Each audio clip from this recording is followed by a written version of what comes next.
Comenzaremos entonces dando la bienvenida al doctor Santiago Rojas Posada, quien nos hablará acerca de la gestión del cuidador, una experiencia humana fundamental. El doctor Santiago Rojas es un reconocido médico colombiano, especialista en cuidado paliativo, manejo del duelo y medicina integrativa, cuyo conocimiento y experiencia han sido plasmados en más de 15 exitosos libros. Es además un afamado conferencista nacional e internacional, director y presentador del programa radial Sanamente de la cadena Caracol. Doctor Rojas, bienvenido. Bueno, muchas gracias, qué honor. Gracias al doctor León que me convidó, doctor Anzola y a toda la universidad y a todos los participantes. Cuando uno va a ser cuidador, se debe poner en los dos lugares, en este caso en el que va a ser cuidado, como quien miraría la conferencia desde este lugar. Y también, por supuesto, en el otro lugar. Esa es una de las características. Tenemos que cuidar al cuidador, ser quien cuida al que está siendo necesitado y nosotros somos necesitados. Yo siempre resumo esto en lo que todas las veces que montamos en un avión nos dice el auxiliar de vuelo. Y lo dice de una manera muy sencilla. Si ocurre que hay un cambio de la precipitación, de la presión en el avión, las máscaras de oxígeno caerán automáticamente. Y le dicen a uno, primero póngaselo uno. Y luego auxilia al niño, al que lo necesite. O sea que si yo no tengo oxígeno, no puedo ayudar al otro. Si yo no me cuido, ¿a quién voy a cuidar? Y además, por ahí empieza y por ahí termina todo. Esa podría ser la charla y sería suficiente, pero vamos a ver si esto funciona y les cuento algo más. No sé a dónde tengo que disparar. Así. Ya funciona, gracias. El que sabe, el que no es jefe, dicen, ¿no? Entonces, bueno, vamos a hablar de algo fundamental. Víctor Frank, yo creo que todos conocen el creador de la logoterapia o algún libro como El hombre en busca de sentido. Tiene una frase genial. Cuando él estaba en la Segunda Guerra Mundial, él de origen nazi estuvo en un campo de concentración, de origen judío, con los nazis tuvo digamos, el infortunio de estar en un campo de concentración, pero él desarrolló toda una estrategia de vida. Cuando alguien llegaba al consultorio en la época de guerra, le preguntaba, ¿usted por qué no se ha suicidado? ¿Qué? Si usted vino aquí y no se ha suicidado, por algo está aquí. ¿Cuál es su motivo para estar aquí? Y desde ahí arrancaba. Esa condición en la vida, el sentido de vida. Cuando uno es cuidador, uno lo tiene como sentido de vida. Y esto le han medido la sangre a los cuidadores que deciden ser cuidadores versus a los que les toca. Y la respuesta de las interleuquinas, en castellano, esas sustancias que comunican las células del sistema inmune son diferentes. En una hay unas interleuquinas que son favorecedoras del bienestar y se disfruta, y hay unas que no. Entonces, es una decisión. Y esto es muy importante porque la clave de la vida es tomar decisiones y actuar con esas decisiones. Y la única libertad que tiene un ser humano, no tenemos libertades, miles decimos y peleamos y hablamos, y uno cuando ve el Mundial de Qatar y ve a las mujeres vestidas de eso, pues horroroso. Pero hay una libertad única real, que es la de decidir cómo quiero experimentar este momento. ¿Cómo quiero experimentar ser cuidador? ¿Cómo quiero experimentarlo? ¿Como la víctima, por qué me tocó a mí la desgracia, o como la decisión? Vamos a verlo para que eso tampoco nos lleve a enfermar. Es una opción, pero es una oportunidad única de tomar la decisión. A mí me gusta siempre, así como les decía, en el avión le enseñan a uno a ser cuidador, con esa frase, con unas 3 palabritas que son las 3C, que son las características de todo cuidador. Contacto, comprensión y contención. Son esas 3 y no más. Voy a hablar muchas más cosas, pero voy a volver allá a final.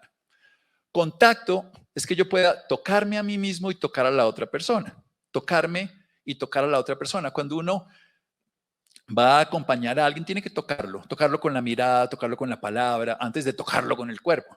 Pero si no lo ha tocado y se lleva allí. Ayer me preguntaba en una clase en la Universidad del Rosario, que yo siempre le digo a los estudiantes que hay que preguntarle a las personas. Dice, ¿cómo? ¿Por qué la gente se molesta cuando uno le pregunta? Y cuando uno le pregunta a alguien sabiendo la respuesta o motivando la respuesta, es ofensivo. Pero cuando uno le pregunta a alguien sin tener ni idea de la respuesta siempre se va a dar. Como preguntaría un niño a un abuelito con una colostomía, abuelito, ¿y por qué tienes esa bolsa que huele feo? Eso lo preguntaría a un niño y el abuelito se lo contestaría bien. Pero, uy, ¿a usted qué le pasó ahí? Eso ya generaría una respuesta completamente distinta. Hay que preguntar nunca es ofender, siempre y cuando la pregunta nazca de no tener ni idea. ¿Cómo te sientes? En lugar, ¿te está doliendo? Es diferente. Porque ahí ya estoy haciendo una suposición, estoy haciendo un análisis y una hipótesis. En cambio, ¿cómo te sientes? ¿Qué te pasa? Si no lo sé, la respuesta vendrá. Si lo supongo o lo induzco, no lo estoy tocando, lo estoy obligando. Y no lo estoy comprendiendo. Pero esto no es para los dos, para un lado, es para los dos lados. O sea, yo me tengo que tocar en mí. ¿Cómo estoy hoy? Hoy no soy capaz. Ese es el día de hoy. Y me tengo que comprender. Y si me puedo comprender, me puedo contener. Pero si no me toco y no sé que hoy no puedo, no sé qué necesita la otra persona, esta es una clave para mí todos los días. ¿Cómo estoy hoy? ¿Cómo estoy hoy? Me tengo que comprender, ponerme en mi propio lugar, en el lugar del otro, y contenerme para esa posibilidad. Hay una frase que dicen los tibetanos que me encanta. Un santo triste es un triste santo. No todo el que es bueno está contento, pero todo el que está contento siempre es bueno. Contento es que uno se contiene a sí mismo, que uno está bien con uno mismo. Un niño está contento. Un niño que necesita para jugar, estar con él. Después le compra uno un ni entiendo y ya no necesita sino ese aparato y ya nunca vuelve a ser feliz. Pero cuando está solo con él, al principio es feliz porque está contento. O sea, ser capaz de estar contento es estar bien con uno mismo, porque la relación más estable y profunda de la vida es con uno mismo. Si uno se lleva bien con uno mismo, está bien acompañado. Pues si se lleva mal con uno mismo, está mal acompañado. Y un cuidador no puede desplazar su bienestar a que el otro le dé el bienestar. Vamos a decir los tres errores más comunes que se relacionan con esto al revés. Los tres errores más comunes del cuidador es no conocer sus límites, no saber hasta dónde puede llegar y dónde no se puede pasar. Ese es el primero. Tenemos que saber hasta dónde puedo llegar. Y ahí se comete tal vez el mayor sufrimiento de un cuidador, es querer curar. Curar y cuidar no es lo mismo. La función del curador es el profesional, el que tiene que hacer la capacidad de curar, más el cuerpo del paciente. La función del cuidador es cuidar. Cuando uno confunde, traslada unas incapacidades a sus necesidades, porque son necesidades que se impone, y termina generando sufrimiento, porque yo lo quiero curar. Entonces obligamos a que haga, que coma, que todo, miles de cosas, porque mi función, si soy cuidador, es, yo le he contado ahorita al doctor León y al doctor Ansoli y al grupo, cosas, cuando mi mamá entra en su fase terminal, hace 2, 3 años, antes de la pandemia, el año anterior, de 94 años, yo contraté unas personas para que la acompañaran, aunque yo hago esto todos los días, porque yo quería ser hijo, no quería ser el terapeuta de mi mamá. Y con mi papá, algo parecido, los acompañé como hijo, porque eso era lo que quería hacer, cuidarlos, no curarlos. Y cuando uno los cuida, los disfruta. Cuando uno los intenta curar, los sufre si no tiene la capacidad. Entonces, primer eslabón de esta cadena. Yo, ¿hasta dónde puedo llegar y dónde no me puedo pasar? Si puedo llegar hasta donde puedo llegar, voy a estar bien. Si paso esa línea, voy a estar mal. Y la segunda es, y suena un poco más difícil, hacerle barra. Hacerle barra a un paciente crítico, tú puedes, tú lo logras, tú no sé qué, es un sobreesfuerzo, porque la gran mayoría de veces que hacemos eso, estamos pasando nuestra capacidad y ofendiendo al quien está en ese lugar, porque lo estamos llevando a un lugar de incapacidad a la otra persona. Y a veces de incapacidad, ¿por qué? Porque podemos ayudarlo, el cuidador no tiene que hacer lo que el otro no puede hacer, pero sí puede ayudar a lo que el otro no puede hacer. Es encontrar siempre hasta dónde puedo llegar y dónde no me puedo pasar sin sobrepasar a la otra persona. Y la tercera consideración, que para mí es igual de importante y que es la más difícil, es no enfermarse uno por lo que le pasa al otro, y para eso es no culpar al otro de cómo me siento yo. Yo estoy mal porque mi hijo está así. Eso no es cierto. Yo estoy mal porque yo interpreto de esta manera lo que está ocurriendo. Porque hay una frase, por ejemplo, que las madres cuando están enfermas dicen, yo no me puedo morir porque dejo solo a mis hijos. Digo, eso al cerebro es caos. En lugar de yo quiero vivir para estar con mis hijos. Entonces yo quiero estar bien para poderte cuidar. En lugar de yo no puedo morir porque no te puedo cuidar. No, yo quiero estar bien para poderte cuidar. Yo quiero ponerme el oxígeno para suilarte después. Esas serían esas tres cosas. De eso lo vamos a desarrollar en miles de historias y cerebros y cosas y luego volveremos ahí porque no es más. No es más. Sencilla y llanamente esa capacidad que tenemos de saber hasta dónde podemos llegar Yo puedo llegar hasta donde tengo mi conocimiento, mi habilidad, mi capacidad y donde no puedo pasar. Si uno tiene eso claro, le va bien. Un águila sabe volar, pero si se mete en el agua, se ahoga. Y un pez sabe nadar, pero si se va a la tierra, se asfixia igual. Si uno tiene eso claro como cuidador, uno sabe lo que puede hacer y lo que no puede hacer y no se puede sobrepasar. Sabe además que mi bienestar no puede estar supeditado a lo que le vaya al otro, porque termino culpándolo. O sea, si tú estás bien, yo estoy bien. Eso no es justo para ninguno de los dos. Yo quiero que tú estés bien, voy a hacer todo lo mejor desde mi cuidado, pero tu bienestar, mi bienestar no depende de tu bienestar. Tu bienestar es tu bienestar y lo disfruto, y mi bienestar es mi bienestar y lo busco. Cuando yo puedo generar eso, puedo crear un bienestar interno y ayudar al otro. Y si no, voy a estar manipulando al otro para que él esté bien, para que yo esté bien. Y eso es lo terrible, porque vamos a estar obligando al otro y luego lo vamos a culpar. Yo estoy mal porque tú estás mal. Porque tú estás mal, mi día está enfermo. Tú me dañaste el día. Tú eres la fuente de mi sufrimiento. Y hemos dicho lo contrario, tú eres la fuente de mi felicidad. Esto es lo más difícil, pero lo más importante. Aquí podríamos dejar la conferencia, se pueden dormir. Todo lo que vamos a explicar a continuación es la sustentación de esa idea. Pero es así, contacto, comprensión y contención es lo que vamos a hacer. Me va a tocar, voy a comprenderme y comprender al otro y lo voy a poder contener cuando él se caiga, por supuesto, ese es el cuidador. Pero debo saber mis límites de que mi función no es curarlo, gracias. Por ejemplo, para mí es muy importante el agua y por eso la pedí. Claro, en un ratico voy a estar hablando así, entonces tenemos que saber hasta dónde puedo llegar. No voy a hablar 40 minutos aquí sin haber bebido. Si hay cosas con las que uno no puede. Yo tengo 2 hijos, a uno le encantan las montañas rusas y el otro las detesta.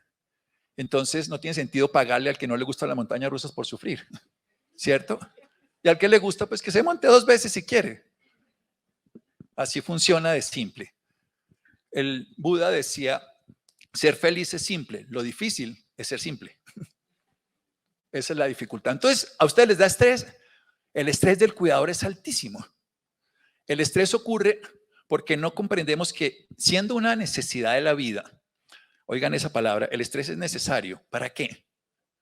Para una cosa, para sobrevivir. Y esa es la gran diferencia que no nos damos cuenta.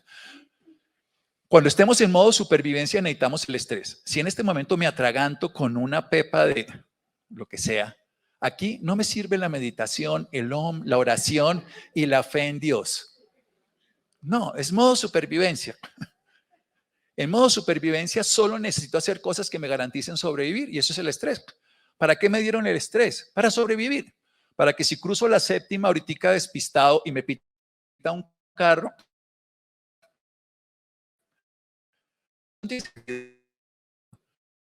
hoy le digamos la ospina que esté partido, pero por la noche estar así. Es poder estar en lo que nos corresponde en ese momento. Significa algo muy simple. Es la capacidad de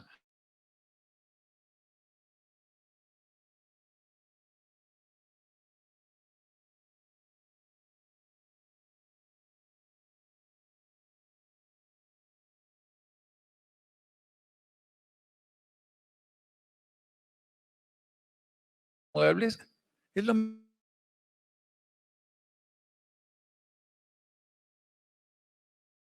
a la vida. Entonces, cuando somos conscientes de para qué es el estrés y lo usamos, es buenísimo. Si no nos usa. Y para reconocerlo primero es nuestra vulnerabilidad. ¿Ustedes se acuerdan de Aquiles, ese famoso guerrero? Hasta Aquiles no era invencible. Entonces, ¿se acuerdan de Superman y Superniña? Ahora que hay que ser siempre inclusivo, entonces, de Superman y de Superniña. ¿Qué lo mataba o qué lo afectaba? Bien, ¿tienen claro cuál es su kriptonita? Si no tenemos claro cuál es nuestra kriptonita, siempre nos va a afectar. Todos tenemos una kriptonita que nos va a bloquear. Si no la reconocemos, vamos a sufrir. No vamos a sufrir, nos vamos a hacer daño y el quemamiento del cuidador, que es algo tan común, es profundamente. Y uno necesita, cuando yo estudié cuidados paliativos en España, año 95, las preguntas que me hicieron para entrar al curso fueron muy locas. ¿Qué le gusta hacer a usted? O sea, no, si había estudiado, ¿qué sabía? Nada, ¿qué le vamos a enseñar? Pero usted qué sabe, qué le gusta de la vida, qué hace que disfrute. Cuente qué es divertido para usted. ¿Cómo son sus fines de semana? No, yo estudio desde las 7 de la mañana hasta las 11 de la noche. Mi vida es como, no, todo lo contrario. O sea, ¿qué era lo que le gustaba? Eso es el sentido. ¿Y cuáles son sus zonas vulnerables? ¿Qué no es capaz de hacer? Cuando uno sabe que no es capaz de hacer, entonces lo rompe esas cadenas. ¿Qué es un eustrés? Es el estrés positivo. O sea, hay una cosa que se llama el colesterol bueno y el colesterol malo. Colesterol malo es el estrés malo y el colesterol bueno es el estrés bueno, para que me entiendan en el lenguaje más práctico. Si uno no tiene buen colesterol, es más fácil que se infarte. Si uno no tiene buen estrés, es más fácil que el estrés malo lo dañe. ¿Qué es un buen estrés? Hacer cualquier cosa que uno disfrute sin que eso signifique un resultado. Eso es todo. O sea, cuando uno, por ejemplo, le gusta algo por el gusto de hacerlo, está uno cosiendo las señoras brutas, como están de gordas las Gutiérrez, y vio que la señora de al lado y no sé qué, y se lo están gozando, eso es estresante. No están haciendo nada para obtener algo, sino están haciendo algo por el gusto de hacerlo. Eso es estrés.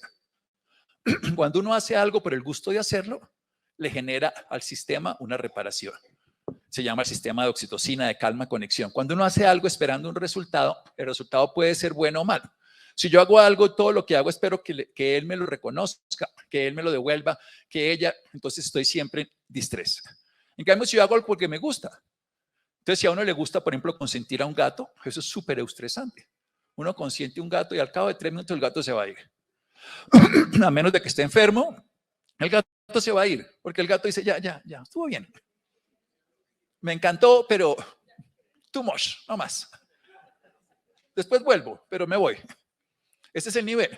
Y eso es estresante. Lo consiento, lo disfruto y el gato se va. Pero no espero que el gato después me dé las gracias, venga, tan querido que eres tú. No, estuvo bien. Entonces, estrés es algo. Hay que hacer por lo menos una acción estresante 1 o 2 veces al día. Una acción que la disfrutemos por el gusto de hacerlo sin que signifique ninguno. Porque eso compensa todos los momentos de distrés, el vómito de la persona, el dolor, el sufrimiento. Si no tenemos eustrés, nuestro distrés nos consume. Así de sencillo.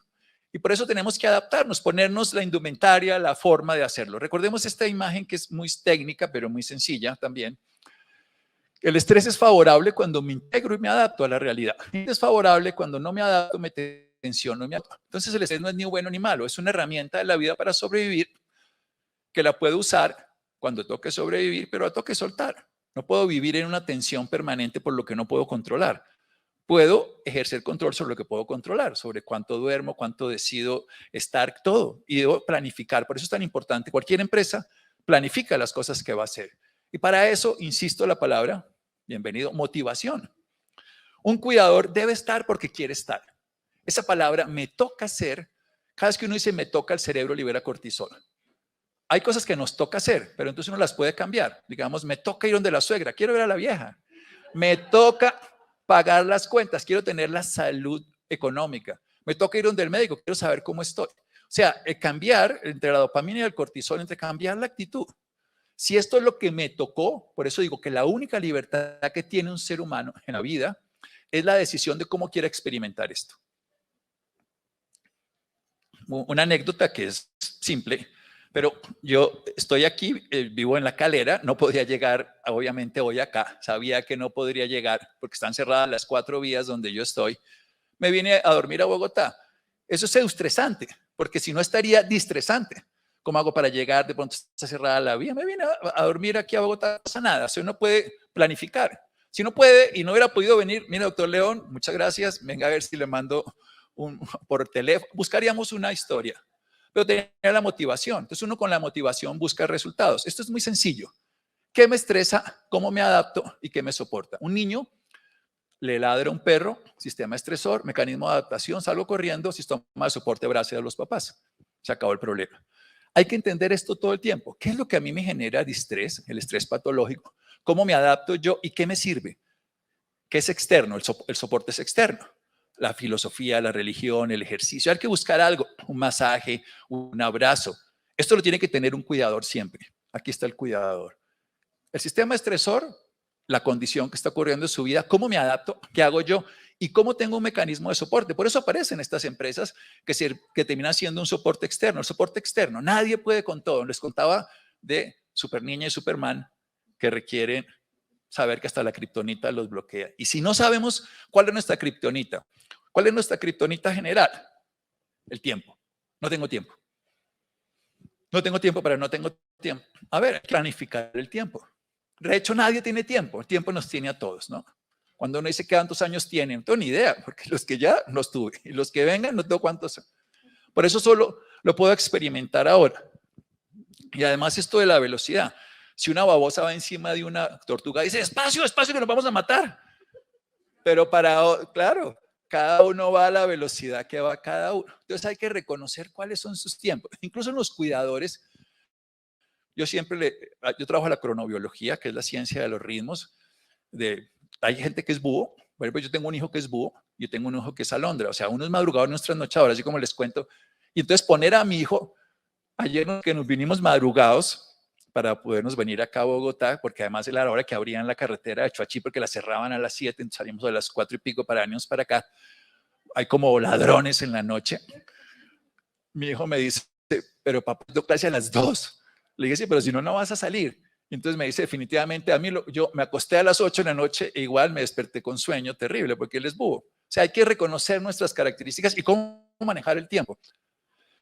Segundo, no competir en el cuidado. No compita con el hermano o la hermana, que yo lo hago mejor y usted nadie lo sabe. Porque el que compite, siempre, hágalo usted. Si usted lo hace mejor, hágalo. La mejor forma de que uno nunca vuelva a lavar los platos es que rompa dos el primer día que se casó. Y a la siguiente semana rompa 3. Y verá que le dicen, no, ¿sabe qué? Yo los lavo. Yo los lavo perfecto. Lávelos, hágalo. Dígame si no es una estrategia muy utilizada, pero en este caso, ¿qué? Yo creo que uno tiene que irse mucho en estos momentos de dificultad. No, la vida, mire, nadie va a salir vivo de ella, entonces no nos tomamos tan en serio. Disfrutémonosla con todas las dificultades y no compitamos. Competir, no, hay un error de la vida que es competir y comparar.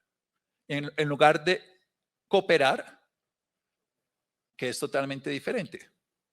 Compartir y cooperar en lugar de competir y comparar, para decirlo de una manera, a mí me encanta la C para todo eso. Y yo le digo eso, deje de competir con el otro, con la otra por hacerlo mejor. Haga lo que usted pueda hacer y el otro lo hará. No compita nunca un águila con un pez, cada uno tendrá sus variables. Y obviamente esa persona, ese cuidador debe tener un contexto laboral, donde debe seguir poniendo su historia.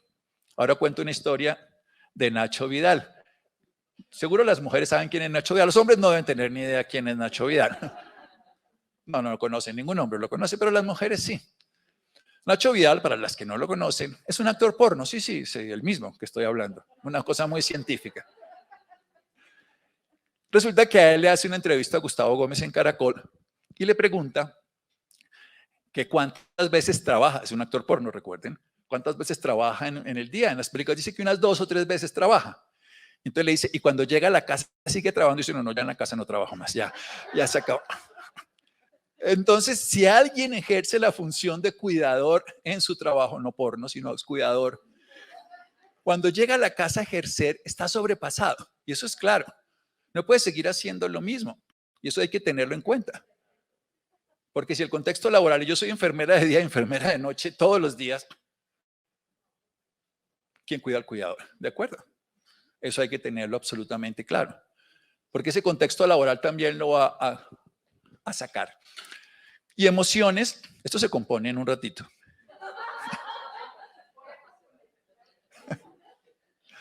Las emociones son impulsos para actuar, mover, movimiento. Hay que usarlas. Es el caballo de la carreta. Si no hay emociones que nos motiven, es muy difícil que nos disfrutemos esto. Porque nosotros necesitamos un aliciente, algo que nos dé esa gasolina, esa motivación, eso que llamamos ganas, deseo, fuerza de la vida. Si no hay, por eso si me toca es muy difícil que lo haga bien y me voy a enfermar. Si me gusta, lo disfruto y me busco la manera de hacerlo.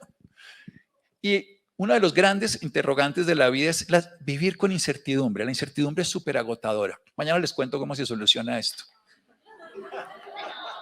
Ya, no me haga eso, por favor. Sí.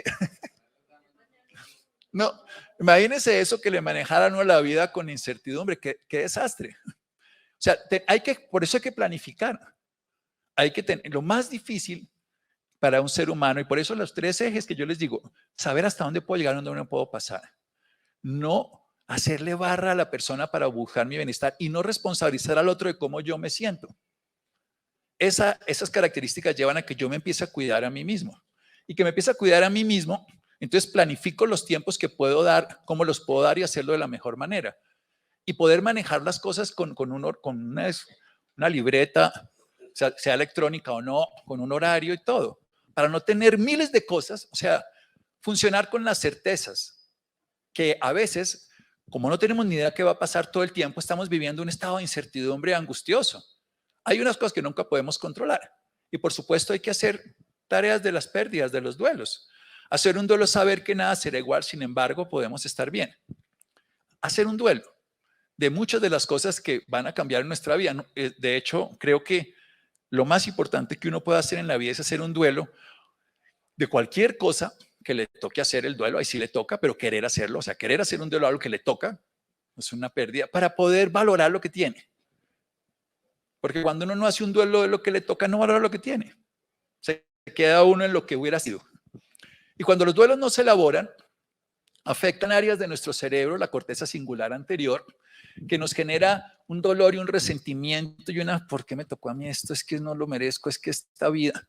Bueno, qué injusticia, exactamente. Entonces empiezo a culpar a todos de mi desgracia. No, tengo que parar, hacer una pausa, darme un tiempo, reflexionar.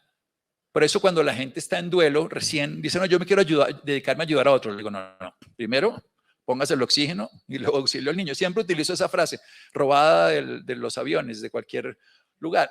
Si yo no estoy bien, si yo no he sanado mis heridas, sí, la gente cree que voy a sanar mis heridas sanando al otro. No voy a llevar mi sangre a los demás para poder repartirla por todos lados. No, tengo que sanar mi herida, así funciona.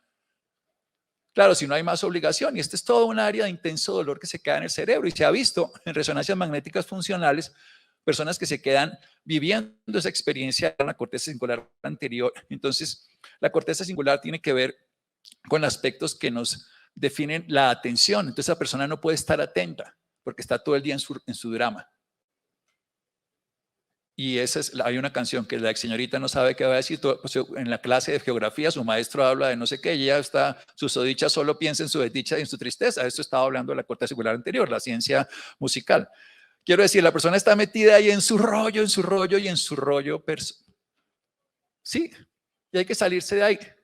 Por eso, una persona cuando está en un duelo debe darse tiempo y permiso de vivir su duelo. Una semana, un mes, y de hecho la ley lo permite, la calamidad doméstica. O sea, una persona que está viviendo una experiencia y no la ha resuelto, ante lo que sea necesita hacerlo. O si no, no va a poder ser un buen cuidador y se va a enfermar. Y se va a enfermar con arritmias cardíacas, va a alterar el endotelio, va a hacer envejecimiento. Todo se ha estudiado, aumentar las interleuquinas proinflamatorias. Entonces, un cuidador no puede con todo. Su kriptonita es una pérdida no resuelta. ¿Qué tiene que hacer? Parar, salirse, tomarse un tiempo, buscar una psicoterapia, un apoyo, un grupo, lo que sea. Si no, no va a ser bueno. ¿Quieren ser útiles? Sean útiles cuando lo pueden ser, no cuando no lo pueden ser. Uno tiene que saber dónde puede ser útil. Bien, y para eso entonces veamos lo que decía la palabra símbolo. Creo que todos los seres humanos escuchamos esto, pero entendamos de dónde viene la palabra, el símbolo. Bienvenida, nadie se dio cuenta.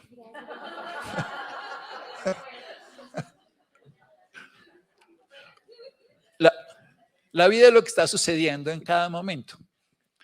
Entonces, un símbolo, bien interesante, la palabra símbolo significa reunir, juntar. En la antigüedad, cuando no había celulares, cuando no había forma de comunicarse, las parejas cortaban un plato de cerámica o de madera. Y entonces, cuando uno estaba a un lado, decía María, en lugar de coger el celular, miraba el plato, no tenía otra opción. Y la otra persona decía José. Y cuando volvían a juntar, unían el plato. Esa era la forma de comunicarse. Tenían tiempo libre, seguramente, pero mirarían el plato muchas veces. En el lenguaje significa reunir o juntar consciente con inconsciente. Entonces hay que generar símbolos, hay que cambiar las historias a través de símbolos. Por eso yo les he hecho chistes y cuentos, porque eso es el lenguaje simbólico. Si uno no traslada el lenguaje rígido a las cosas, por eso las personas utilizan lenguajes a veces simbólicos para poder expresar. Tengo una pepita y los médicos, no señor, es un adenocarcinoma. O sea, cuando utilizamos un lenguaje técnico, la persona no puede tragarse eso. Este es el cuento del gato con botas, no el de Shrek, sino el otro, el original, que él llega y se presenta supuestamente para llevar al marqués de Carabás. Es un invento porque a él se lo iba a comer el hijo del molinero que le dejaron de regalo el gato. Y él llega donde el ogro y le dice, se puede convertir en algo diferente y se convierte en un león y no se lo puede comer. Y lo que hace es que se convierte en un ratón y se lo come. Entonces lo que hay que hacer es eso, cambiar ese significado. Si transformamos el símbolo, o sea, ¿qué es lo que está ocurriendo? ¿Una desgracia, un problema? No. Cuando uno cambia el símbolo, cambia el significado que tiene. Y el símbolo es muy del lenguaje. Esto que estoy viviendo es una oportunidad. ¿Cómo la quiero vivir? Cambio el símbolo. Esto es la oportunidad, por ejemplo, si es mi mamá, de darle lo mejor a esa señora que me dio la vida y que me cuidó. Si yo darle un símbolo diferente a lo que me toca, el efecto que produce sobre mí es diferente. Y también darle un símbolo a lo que puedo. O sea, no soy Superman, entonces no puedo con todo y lo puedo, entonces ¿hasta dónde puedo llegar? Manejar el lenguaje simbólico es fundamental y eso es lo que las investigaciones han hecho en las personas que se dedican a generar salud y bienestar a otros. Se llaman compromiso, control y desafío. ¿Qué significa compromiso? El compromiso, el cerebro es muy interesante, es un órgano que pesa el 2%, recibe el 20% de la energía corporal y el 15% de la sangre. Eso significa que es un órgano, es el jefe, gasta más, consume más. Pero de las cosas que más optimiza las redes neuronales es el compromiso. Cuando uno le llora al hijo a las 2 de la mañana, uno se levanta por compromiso, tiene compromiso con eso. Cuando le llora al hijo del vecino, le tapa la cabeza con la almohada.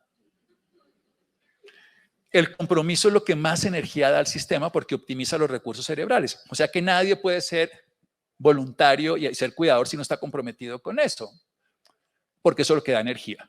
O sea, lo que más energía da es el compromiso. De hecho, un chiquito de lunes a viernes le dice a uno, 5 minuticos más, papá, 5 minuticos más. Pero el sábado, si está comprometido con ir a la clase de fútbol, a las 5 de la mañana, ¿estás despierto, papá? ¿Ya te levantaste? El compromiso da más energía. Pero control. O sea, control es que puedo ejercer control sobre eso. Si no, no puedo. Cuando ustedes aprenden a conducir un carro, la primera vez se quieren llevar el timón hasta la casa.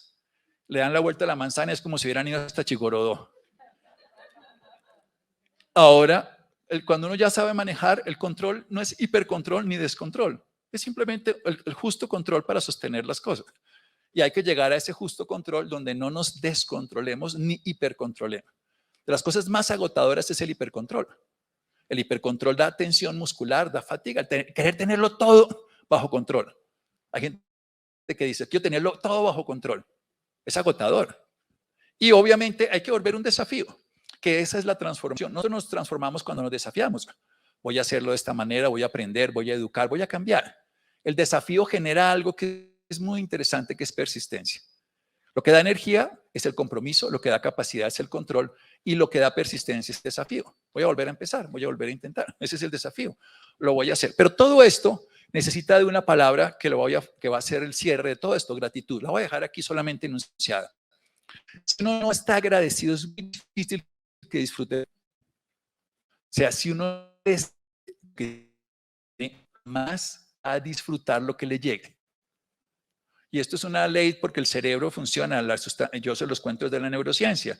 Hay unas áreas, el acta mental ventral, el núcleo accumbens, esas áreas del cerebro que si no están validando lo que tienen, lo que llegue nunca será suficiente.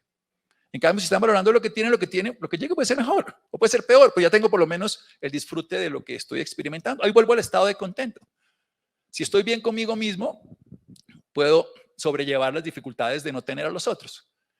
Y para eso, cuando estoy bien agradecido, puedo relacionarme bien con los demás. Y puedo, lo que les decía, celebrar. Hay que celebrar. No importa las condiciones de la vida, hay que celebrar. Porque la celebración es fundamental. Nosotros los seres humanos necesitamos exaltar el júbilo interno, exaltar el gozo, el disfrute, celebrar la vida, celebrar. A mí me parece tan bonito. A veces los pacientes llegan, esto es una cosa muy realista y yo dicto una clase que se llama ¿Cómo las noticias? Ahora les voy a contar un poquito de esto. Nunca los estudiantes entienden nada por lo visto. porque fíjese que ya de entrada dije no dar las malas noticias, ¿no? Porque ya una mala noticia es como cuando la pareja no tenemos que hablar a las 8 de la mañana. Llega uno a las 6 de la tarde y ya ya a las 8 horas. O sea, ya anunciar que es una mala noticia. Sí, exactamente. Entonces, ¿cómo van las noticias? Pero los seres humanos, a veces alguien celebra algo, ¿no? El examen salió bien, sí, pero puede salir mal el siguiente. Les voy a contar una anécdota textual.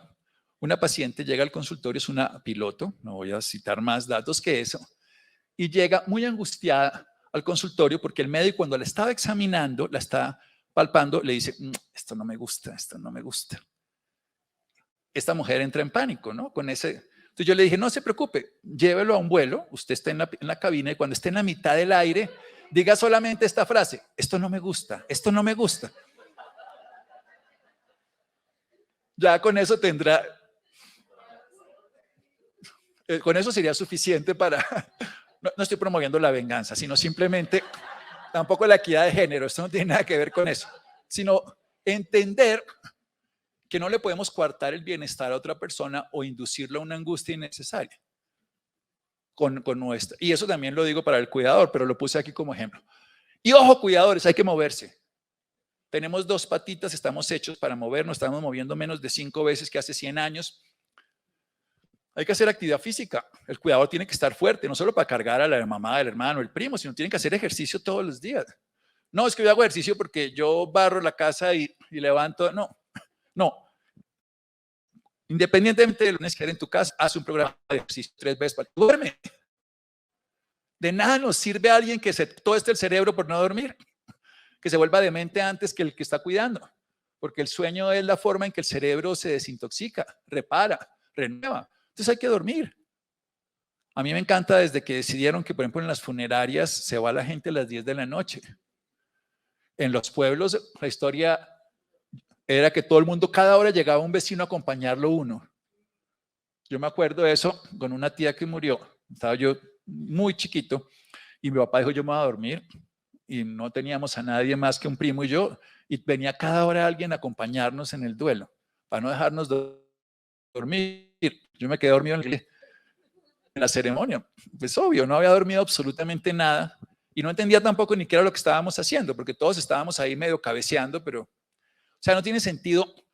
Así que cuando les digan, mi amor, quiero que me hagas feliz esta noche. Sí, ¿qué?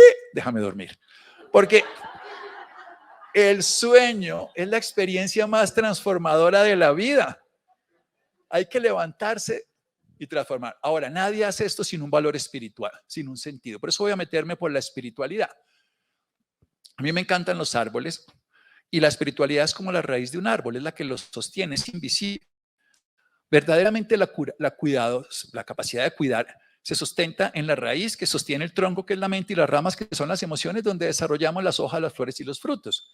Hay una diferencia fundamental entre la espiritualidad, según las universidades de Harvard, las universidades de Columbia, de California, y la religiosidad. Una persona religiosa, por supuesto, puede ser espiritual, pero una persona espiritual no necesariamente es religiosa. La religiosidad requiere pertenecer a una congregación o un movimiento con unas reglas y dogmas. La espiritualidad es encontrarle un sentido a la vida y descubrir lo sagrado que hay en cada experiencia. ¿Cuánto vale un hijo? No tiene precio, entonces es sagrado. ¿Cuánto vale la vida? No tiene precio, entonces es sagrado. Está por encima de lo material, eso es todo. Uno lo define y entonces uno encuentra un propósito y un sentido, un significado para vivir, una fe en algo que tenga. Hay sentimientos, pensamientos y experiencias que buscan lo sagrado. O sea, la espiritualidad es buscar lo sagrado. Entonces, esta relación es sagrada. Este momento es sagrado. Como es sagrado, voy a dejar lo mejor de mí. Ahí es donde empieza uno, entonces, a hacer una motivación, porque tiene un sentido, un para qué, un propósito. Hay una condición que es muy bonita en la espiritualidad, lo que ha investigado estos autores que se han puesto a investigar la actividad eléctrica, la actividad neuronal, al final les cuento en un resumen de todos estos procesos que ya se investigaban los cuidadores. ¿Qué ocurre? Pero el cuidador, cuando tiene un propósito y lo diferencia del plan, es mucho más interesante. Porque cuando los planes son cortos, los planes es que esto salga bien, pero si sale mal, sufro. El propósito es que me voy a gozar esta experiencia, salga como salga. Voy a estar de la mejor manera, cuidándome y cuidando a esa persona, pase lo que pase. Entonces, cualquier plan que pase es parte del plan. Eso es lo que es. Entonces, uno tiene que tener más claro el propósito que el plan, porque el plan se va a cambiar. El plan es que te voy a leer toda la mañana y es de que está dormida porque le dieron morfina y no durmió toda la noche. Ay, me tiraron en el plan. Sí, el plan sí, pero el propósito era estar aquí, pues aquí estoy. Hay que tener propósito, precisamente. ¿Y cómo hacemos para tener energía? Este es el programa de energía de un cuidador. Primero, hay que hacer actividad y hay que hacer reposo. Se ha visto que cuando estamos en una actividad intensa, después de 90 minutos nos cuesta mucho trabajo porque el cerebro se colapsa. Tenemos que romper, saltar, brincar, lo que se llaman las pausas activas. Hay que salirse del momento. Son 3, 5 minutos, el baño, lo que sea, hacer ejercicio. Incluso cuando se ha visto en esto de los búhos y en entre más tiempo se demore en romper eso, cada vez el descanso que se requiere son más minutos. La primera vez cada hora y media requerimos de 3 a 5 minutos, pero después vamos a requerir de 15 a 17, después de 20 a 30 y al final estamos colapsados. Entonces, si uno no hace pausas y no sabe que el cerebro tiene ciclos de 90 a 120 minutos, y que necesita romperlos en la preocupación y en la ansiedad y todo, así sea viendo, necesita romperlos, porque si no se colapsa, se congestiona, necesita hacer eso, moverlo, igual que el músculo. Y necesita hacer pausas del pensamiento, pensar no sirve de nada, ser creativo. La gente piensa que ser creativo es pintar mandalas. No, eso no es ser creativo, eso es dibujar, no. Ser creativo es hacer algo totalmente novedoso, por ejemplo, bañarse los dientes con la mano izquierda. Hacer algo totalmente ajeno a lo que podrías, es lo que hace un cerebro creativo, no algo que sea repetir algo que ya alguien hizo. Eso es artesano versus artista, ¿no? Hagan algo totalmente distinto, 2, 3 veces al día, algo creativo que no habrían hecho. Entonces voy a ir y en lugar de ir a la tienda o a la farmacia me voy a ir por el otro lado. No me voy a ir por la misma acera, sino por la otra. Le doy la vuelta y miro otro sitio. Eso para el cerebro es generar sinapsis y cambiar completamente el comportamiento.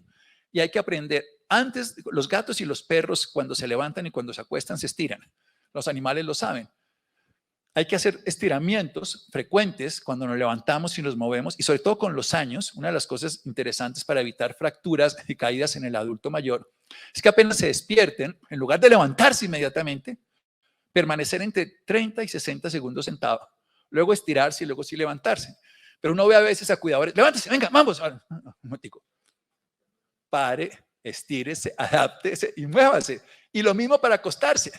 Siéntese, estírese, relájese, acuéstese. O sea, en una condición, y eso también para uno. Pero la clave fundamental para que uno viva cualquier crisis de una manera diferente es pensar que está aprendiendo. Hay una frase que bueno, esto se compone, vuelvo y digo. Hay mejores conferencias después, así que aquí te esperamos. Hay una cosa que es maravillosa, es estar dispuesto a aprender. Cuando uno es un niño, está dispuesto a aprender. ¿Cuántas veces se monta un niño en una bicicleta después de caerse? Todas las que sean necesarias. ¿Por qué? Porque quiere aprender a montar en bicicleta. Y quiere aprender un idioma. Entonces, si él no dice la frase exacta, ¿qué le importa? La repite y la repite. Y vuelve y la hace. O sea, estar dispuesto a aprender es la clave fundamental de la estrategia para enfrentar una crisis. Cuando uno ve una dificultad y está dispuesto a aprender, la soluciona más rápido. Porque está dispuesto a aprender, entonces por eso a mí me encanta cuando en la neurociencia que se ve una cosa que es súper sencilla, la diferencia entre no puedo y entre no sé. Cuando uno dice no puedo, el cerebro lo traduce igual que no quiero. Entonces, incapacita.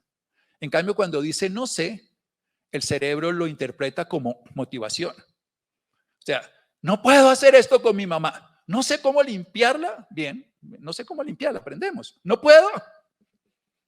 No puedo. No sé. Venga a ver, aprendo.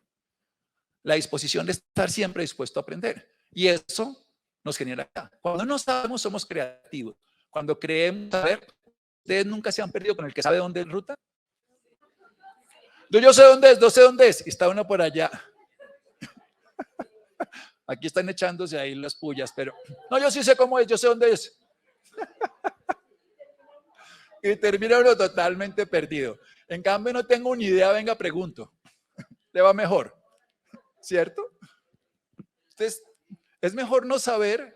Einstein decía, ¿no?, que era mucho más importante la imaginación con inteligencia que el conocimiento, porque lo llevaba a uno a ser creativo, a buscar unas soluciones diferentes. Y la vida espiritual se refuerza en prácticas renovadoras, orar o meditar. Son iguales para el cerebro. Cualquiera le vende uno la idea que es mejor una que otra, pero eso es mentira. O sea, es mejor la que para ti sea mejor.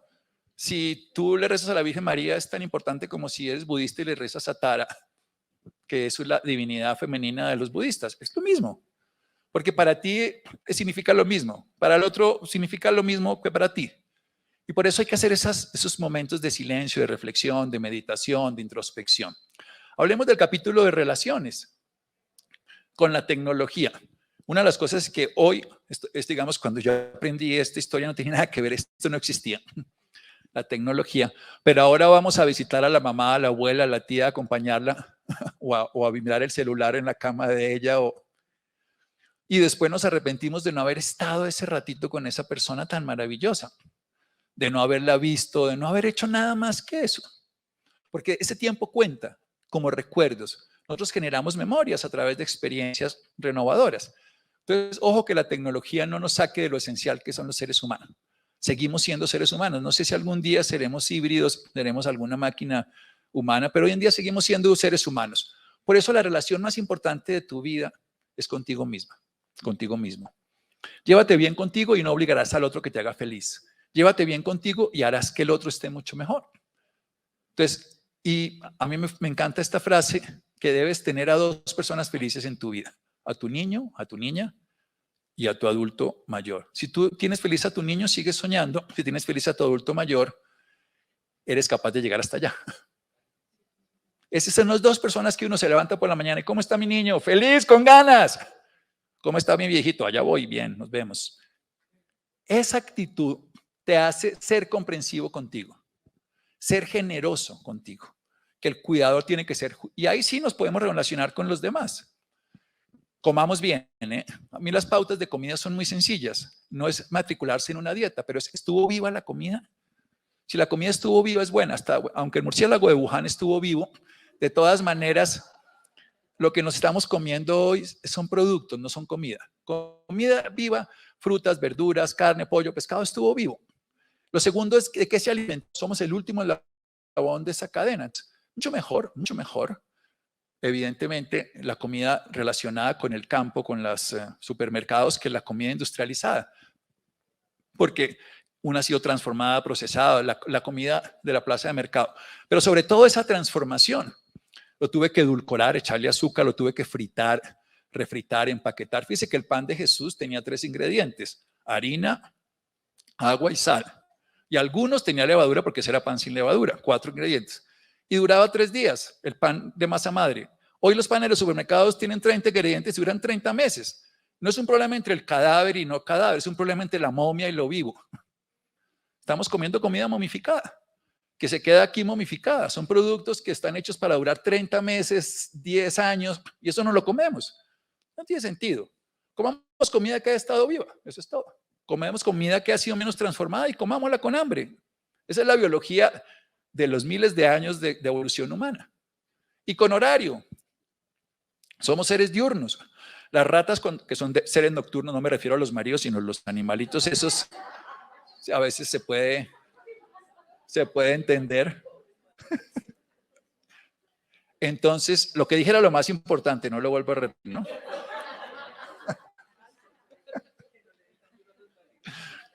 Bueno, entonces, el tema fundamental, nosotros somos seres diurnos para comer de día. Hay más enfermedades cuando comemos muy tarde de noche.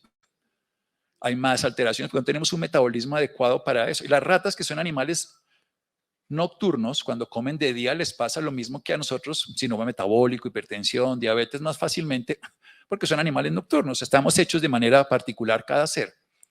Devolvámonos entonces al tema que puede ser más difícil para uno, la posibilidad de morirse. No, la muerte. La muerte de uno, la muerte del familiar. Leonardo da Vinci decía esto: así como una jornada bien empleada produce un dulce sueño, una vida bien usada causa una dulce muerte. Para mí la palabra dulce de la emoción es simplemente amor. O sea, el amor es la dulzura de la emoción. Entonces hay que sentir amor. Eso es cuando está en un lecho de muerte. Yo tuve una escena muy bonita de una paciente que me dijo, una mujer muy rica, Y toda la familia, y me dijo, mira, Santiago, todos los que están afuera están esperando que yo me muera porque van a tener fortuna. Pero te voy a contar una cosa, lo único que tiene sentido y cuenta es la certeza de los amores vividos.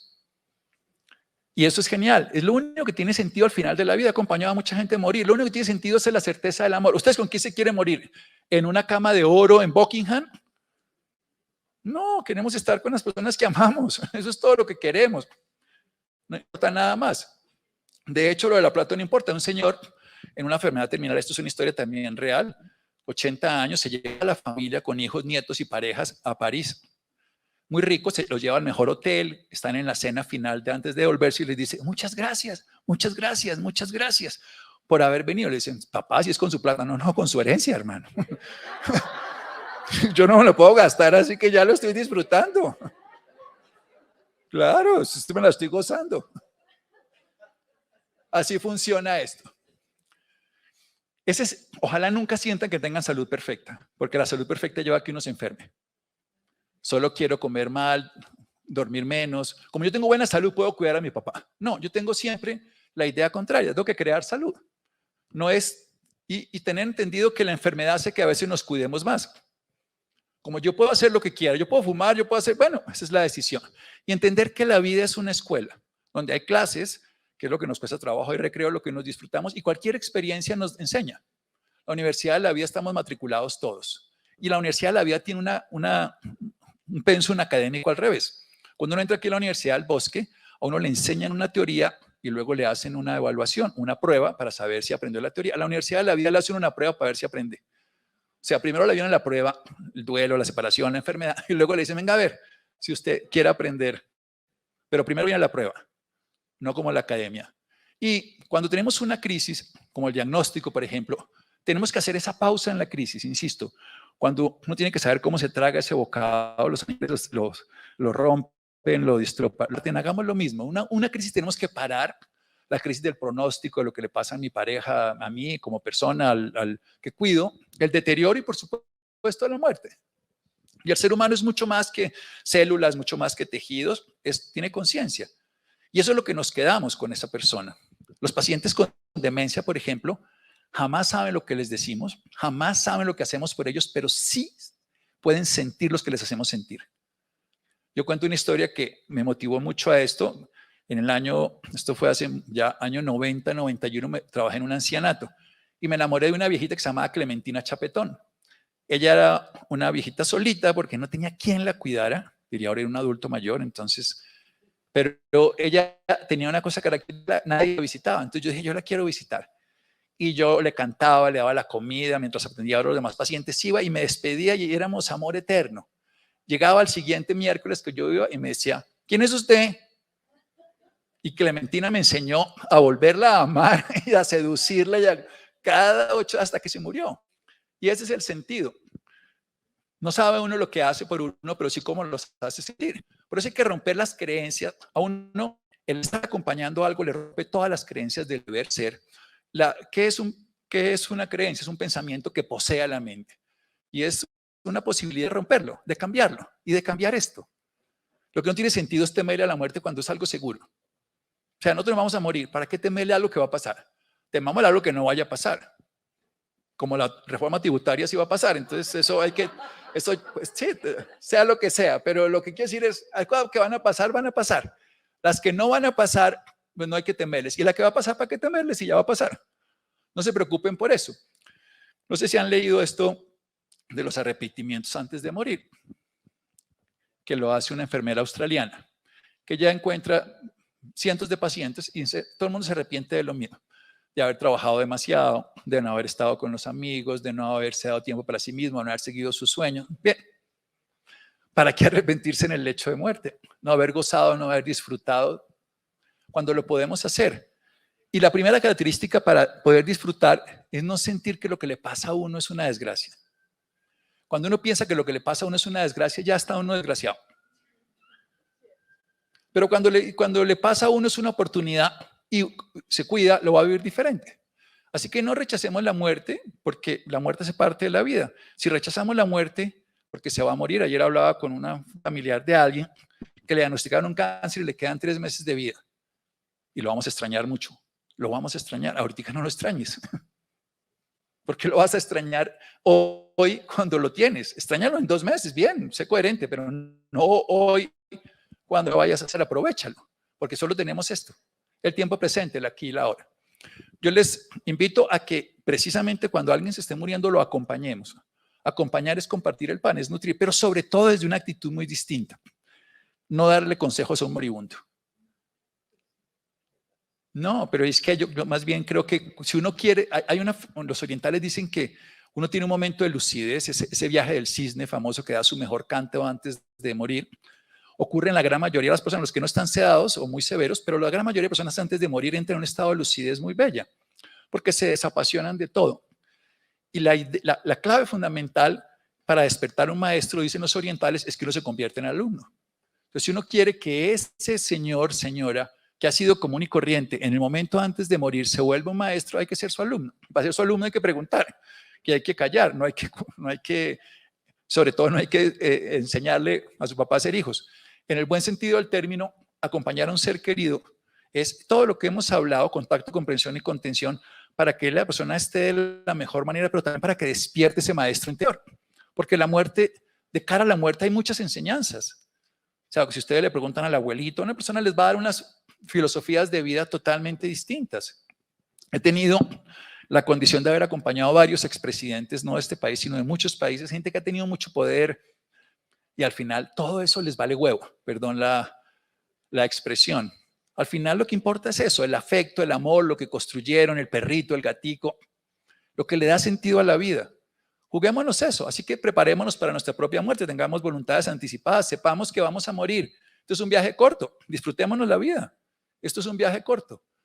Y uno, lo que yo le digo, ahora pasemos como un cuidador, ¿qué le diría al familiar?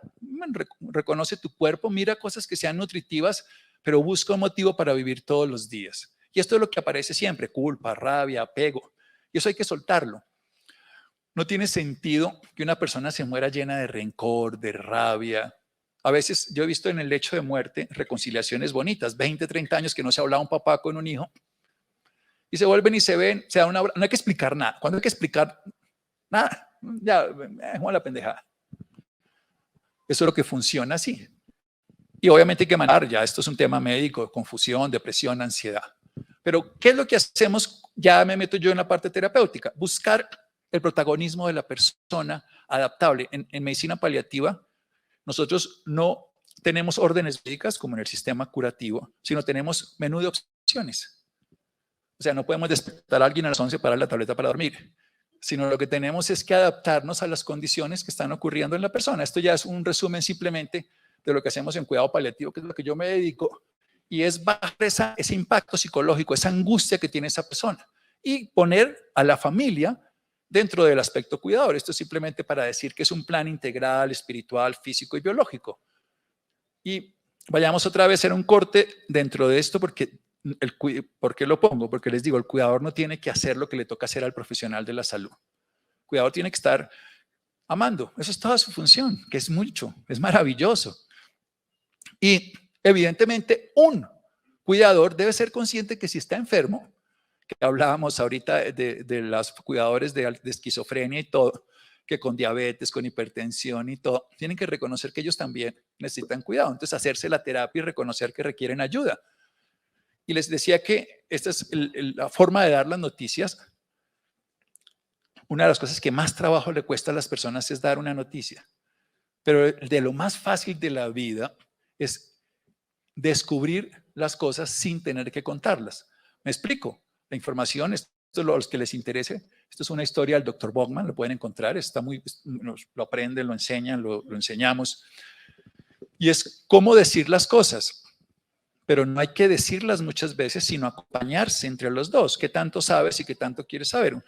La mayoría de las veces uno quiere decir algo y la otra persona ya la sabe.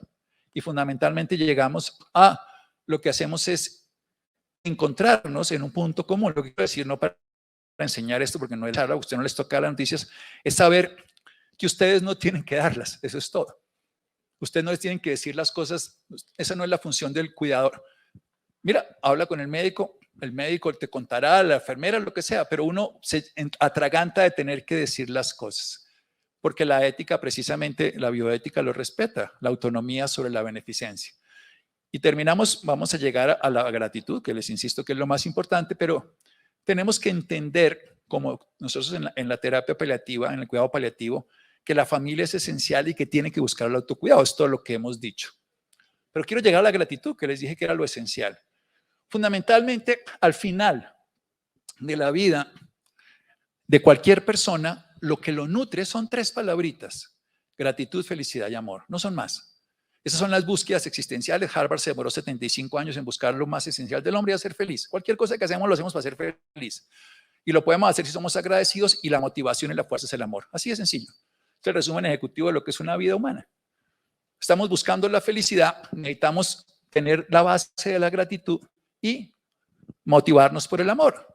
Y la alegría y la felicidad no es un resultado, sino es un compartir en ese momento. Harvard dice que después de 75 años de buscar la felicidad a través de estudios y todo, la clave de la felicidad es la construcción de lazos estables y duraderos. Más vale amigos que plata, más vale momentos que obtención de cosas. Es todo, es pasar momentos, instantes de comunión. Entonces, si nos los perdemos en el internet o nos preocupamos porque se va a morir, no disfrutamos ese instante de comunión con esa persona que compartimos. Y hagámoslo desde la fuerza del amor. Ese amor que nos permite hacer todo. Y ahí, obviamente, el amor es medicina, es una medicina milagrosa. Así que, como resumen, cuidadores, no se llenen de culpa por lo que le pasó a esta persona porque no les permite actuar. Lo que pasó, pasó. Ahora, garantice que se pueden seguir cuidando. No vale la pena sufrir por lo que no ha ocurrido. El que teme por sufrir, sufre por temer, decía Confucio. Liberen esas emociones y tengan un sentido de vida propio que no involucre solo a esa persona. O sea, que ustedes lo puedan tener. Y vayamos a la gratitud, que les dije que es lo esencial de toda la charla. Cuando uno es agradecido porque puede cuidar a su mamá, porque puede hacerlo y se puede dar a sí mismo, baja el marcador de inflamación cardíaca, disminuye el estrés y la tensión, mejora la respuesta al sueño, mejora el ánimo. Esto es la neurobiología, a mí me gusta basarlo en la ciencia. Baja el nivel de estrés, mejora las posibilidades de tener depresión y, por supuesto, no somos agradecidos porque no valoramos lo que tenemos. Insisto, me queda faltando. Siempre que uno le quede faltando, si alguien quiere 10 y recibe 5, yo le digo, agradezca los 5, vaya por 10 más. Pero no rechace los 5 que le da la vida. Y ya quiero llegar al último grado de la gratitud. Resulta que se pusieron a investigar los cambios cerebrales de los 3 tipos de gratitud.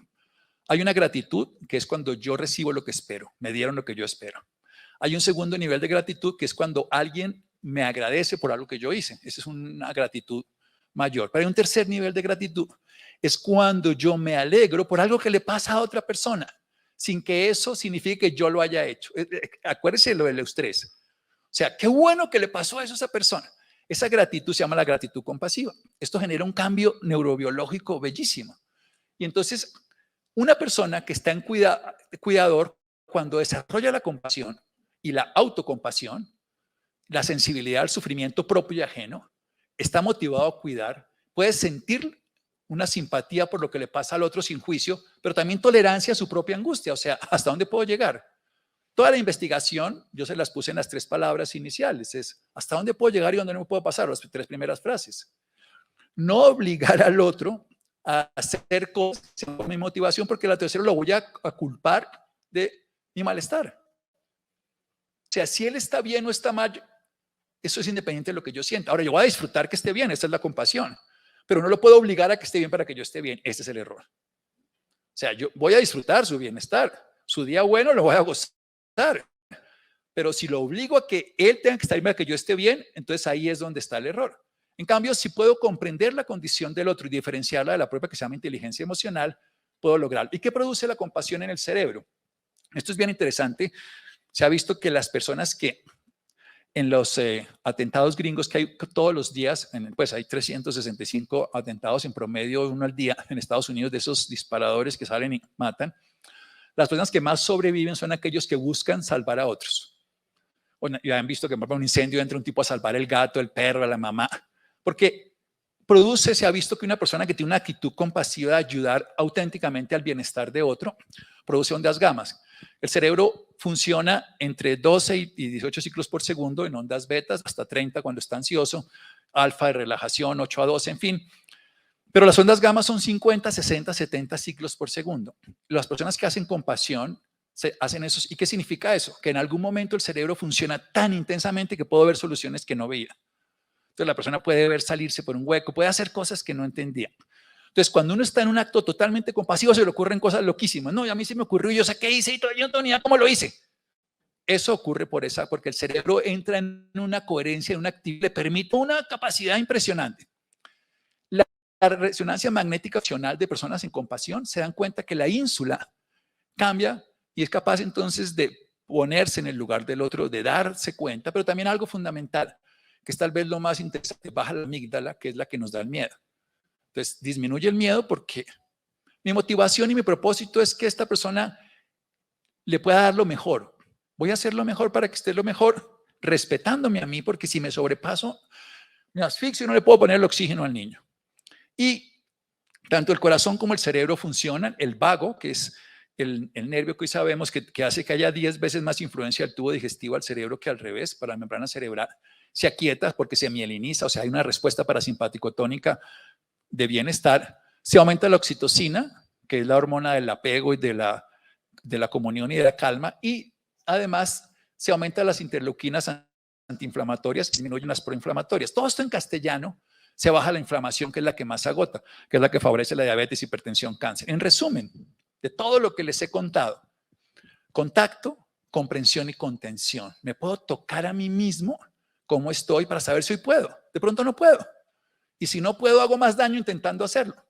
¿Qué tal que el piloto? No, yo lo llevo, yo estoy borracho, pero yo lo llevo. No, quédese allá. Cuando hablan de la legalización de las drogas, que ojalá todo el mundo consumiera, yo digo, ¿y qué tal que a ti el cirujano que te va a hacer la cirugía de hoy esté drogado? ¿Tú te dejarías operar? ¿O qué tal que el chofer que te está manejando hasta el aeropuerto está borracho? ¿Tú te dejarías? No tiene sentido, ¿cierto? Entonces, uno tiene que dar cuando está bien y tiene que procurar estar bien para poder dar. Eso es así el resumen. Y ahí está el contacto, comprensión y contención y lo esencial de saber hasta dónde puedo llegar, de no obligar al otro a que esté bien y de no culparlo de mi malestar, para que yo pueda dar lo mejor, porque ese es el propósito. Y el propósito es dar lo mejor de una manera simple. Y para eso voy a utilizar esas 3 herramientas que me dio la vida. El amor. El amor es el que hace que uno haga cosas que no tiene, uno camina por encima de los volados de Peñalosa cuando está amando. Uno hace cosas que jamás haría de otra manera. Claro, es una fuerza indiscutible, pero desde la gratitud.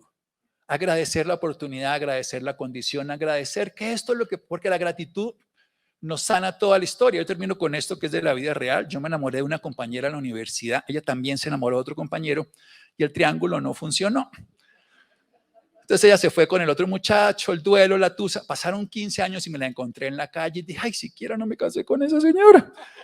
La gratitud sanó todos los dolores del pasado. Cuando uno es capaz de agradecer, toda la experiencia de dolor se transforma. Entonces, la clave es agradecer para sanar, amar para motivarse y hacerlo con felicidad. Es un viaje corto, disfrutémoslo siempre. Muchas gracias.